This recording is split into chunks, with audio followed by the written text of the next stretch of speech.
When I was a physics undergraduate, our professor asked us to draw a researcher in their working environment. Right after, we looked at the pictures, and everyone had represented a male researcher. Not a single woman appeared out of 20 drawings. Unfortunately, this phenomenon goes beyond a simple misrepresentation of who are researchers in people's minds. This is also reflected in the real world. Women are underrepresented in science.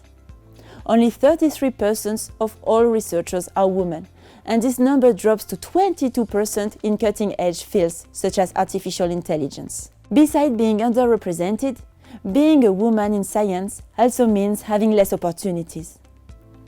Women are typically given smaller research grants than their male colleagues.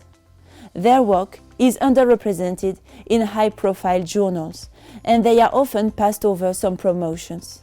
The glass ceiling is very much present.